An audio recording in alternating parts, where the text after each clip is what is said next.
Berikut adalah info terbaru Persela Lamongan. Persela Lamongan harus menelan pil pahit di laga perdana Liga 2 2022 melawan FC Bekasi City.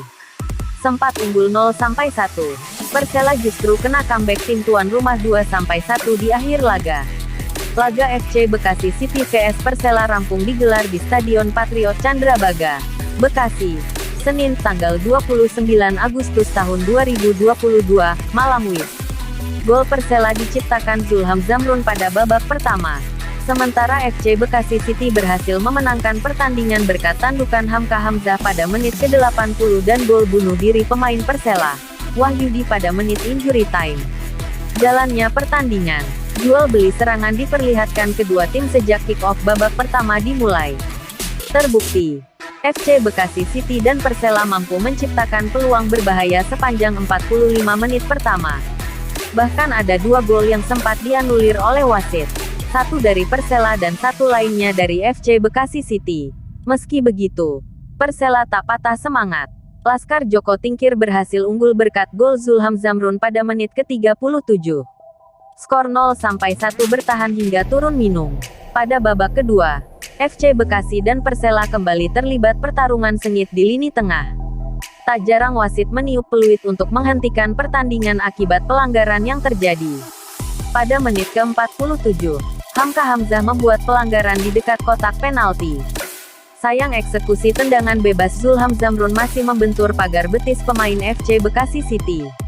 Menit ke-52 Imam Arif menyelamatkan gawang Persela. Sebuah umpan cutback langsung dicegat dengan tangkapannya. Sementara itu, FC Bekasi terus menggempur pertahanan Persela pada 10 menit babak kedua.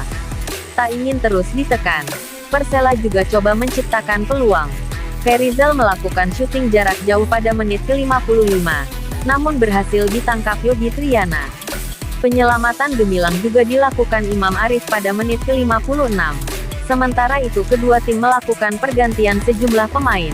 Persela memasukkan Dwiki Arya dan Ibrahim Kosepa pada menit ke-57. Di kubu tim tuan rumah striker Gaek, Herman Zumafo dimasukkan pada menit ke-58. Kehadiran mantan bomber PSPS Pekanbaru itu langsung berpengaruh bagi lini depan FC Bekasi City. Herman Zumafo sempat mengancam gawang Persela melalui tandukannya pada menit ke-64. Namun bola masih belum menemui titik sasaran. Semenit kemudian, Persela melakukan serangan balik melalui sisi sayap kiri. Tapi umpan crossing masih belum akurat. Kemudian pada menit ke-72, Zulham Zamrun kembali unjuk gigi. Ex-bomber timnas itu melakukan sepakan dari luar kotak penalti tapi bola melambung tinggi ke angkasa.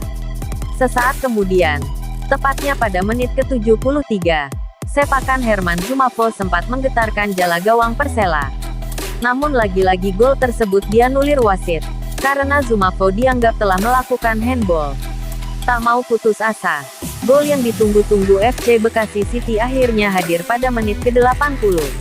Hamka Hamzah berhasil menyamakan kedudukan bagi FC Bekasi City atas Persela 1-1. Berawal dari sepak pojok Ridwan Tawainela, Hamka Hamzah berhasil menyambut bola dan mencetak gol melalui tandukan kepalanya.